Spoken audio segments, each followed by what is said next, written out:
আমি এই যে হাওড়ের পাশে বসে আছি। আমার পাশে এই সাইড। আজকে আমার কাজ নাই, আমার টিম আসেনি। টিম আসলে কাতেই কাজ হবে আমার। তো এটা খুবই একটা সুন্দর জায়গা। এখানে বসে আছে দুপুর রোদেও খুব ভালো লাগছে, খুব ভালো লাগছে আর কি। পিছনে দেখাই, এটা হলো টাওয়ার। এই যে আমি যেখানে বসে আছি আর কি, সুন্দর জায়গায় যে এখানে একটা নৌকা আছে। এই নৌকা দিয়ে ওই মাছ মারে আর কি। হাওড়ে নৌকা দিয়ে যায়।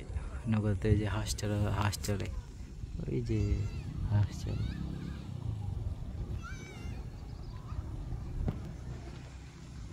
তো এই সুন্দর জায়গাটা দেখে একটা গান, না ওইটা কি গজল কি যেন, যাই হোক মনে পড়লো যে এই সুন্দর ফুল সুন্দর ফল মিঠা নদীর পানি, খোদা তোমার মেহেরবানি, খোদা তোমার মেহেরবানি।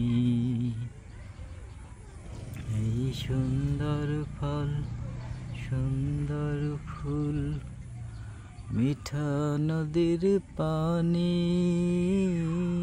খোদা তোমার মেহেরবানি, খোদা তোমার মেহেরবানি।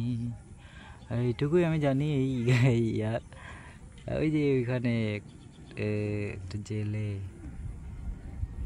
মাছ ধরতে, মনে হয় মাছ ধরতে নামছে না কি করতেছে। হ্যাঁ, মাছ ধরতে নামছে।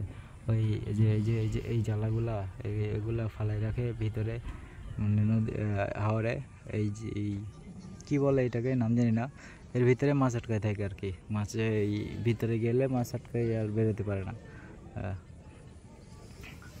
ওইতে ওইটা চেক দিতেছে আর কি, যে হচ্ছে কিনা, মাছ আটকাচ্ছে কিনা নাকি চেক। যাই হোক কিছু একটা করতেছে। ও মাছ ঢালতেছে, যে মাছ আটকেছে ওর। রাতে মনে হয় পেতে গেছিলো, পেতে রেখে গেছিলো। সুনামগঞ্জ, সিলেট। এটা সুনামগঞ্জ, আসলে সুনামগঞ্জ ওই তাহিরপুরের ওদিকে না।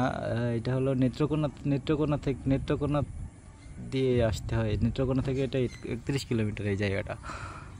সুনামগঞ্জ এখান থেকে প্রায় কত কিলোমিটার হবে সঠিক জানি না, তবে দূরেই একটু। সিলেট শহর এখান থেকে দূরে।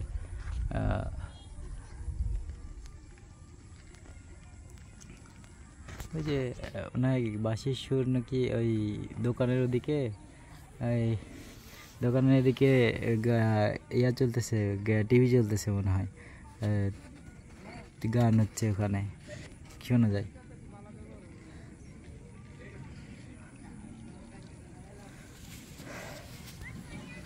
এই যে সুন্দর প্রকৃতি অনুভব করি আর কি।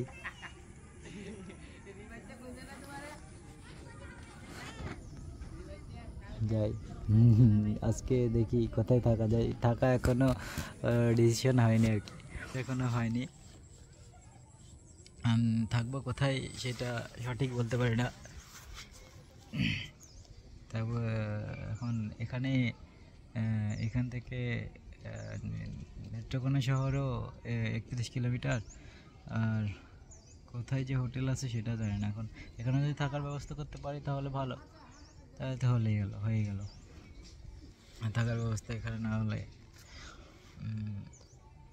নেত্রকোনার দিকে যেতে হবে হয়তো। দেখি কি করা যায়। আপাতত এখন সুন্দর প্রকৃতি অনুভব করি।